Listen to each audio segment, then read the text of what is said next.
16 మాతృకల సాక్షిగా ఆ యొక్క యాగశాలను ప్రవేశం చేసుకున్నటువంటి వారే యాగశాల ఏర్పాటు చేసుకోవాలి పందిరిగా అన్నమాట. అది ఊరకే కాదు, గోపురం ప్రామాణికంగా ఉంటుంది, గోపుర దిక్పాలకాది సాక్షిగా ఉంటుంది అన్నమాట. అది ఆ విధంగా మనం వెళ్ళాలి. మనం ఏం చేయాలి? మనం ఇల్లు కట్టుకుంటాం, మొదటగా గృహప్రవేశం అంటే ద్వార పూజ చేస్తాం. ద్వారానికి ఎవరిని పూజ చేయాలి? లక్ష్మీ గణపతి ఆరాధన చేస్తాం.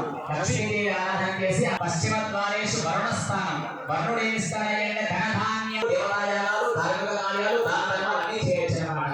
కనుక అది కాకుండా అన్ని కూడా జరుగుతూ ఉంటాయి. ప్రధానమైన విడిచిపెడుతూ ఉంటాం. వరుణ స్థానం నుంచి వెళ్ళగలుగుతాయి అంటే యాగాన్ని చేస్తే ఇవి ఇవ్వాలి కనుక వాడు ఇవ్వాలి అంటే వాడిని ప్రధానంగా పశ్చిమ నుంచి వెళ్తాం. ఇంట్లో అయితే పశ్చిమ ద్వారం, పడమల ద్వారం కూడా మనం యాగశాలకు ప్రవేశమైనటువంటి వారిని ఆ లోపల ఉన్న దేవతలని ఆరాధన చేయబోతూ ఉన్నాం. కనుక మాతలు మంగళహారతి పెట్టుకోండి. పురుషులంతా కూడా ఓం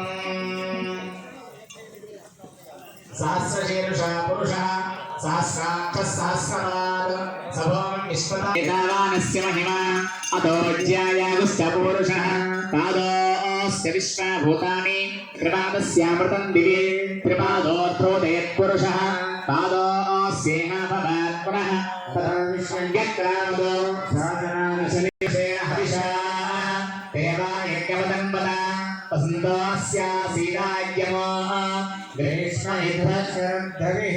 అయ్యా, పాయింట్ షీట్ లో యాగశాల ప్రవేశ సమయంలో ఎవరు లోపలికి వెళ్ళదు.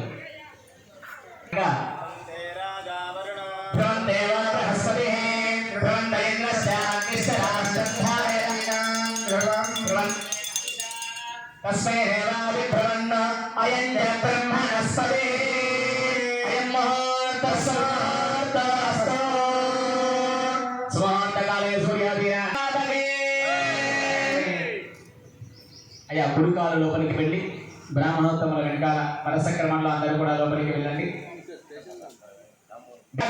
మన యాదుల కింద ఉండేటువంటి అసురులు ఎవరైనా ఉంటే కనుక అన్నింటినీ కూడా పైకి ప్రాళదూడడం అనేటువంటి అయం ముహూర్తస్సు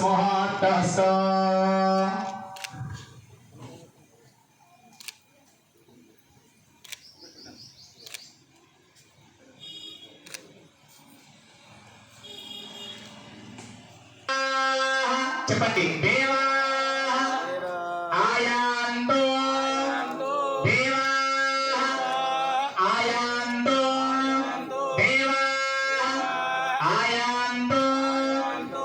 మళ్ళీ మంగళహారతులు చెంబు పక్కన పెట్టేసేయండి అన్ని. యాతుధాన అపయాందో అంటే యాతుధాన అపయాందో, యాతుధాన అపయాందో. శిరస్సుపై చెడు జోడించి దండం పెట్టండి. విష్ణు దేవయ జనో రక్షస్వ. చప్పట్లు కొట్టండి.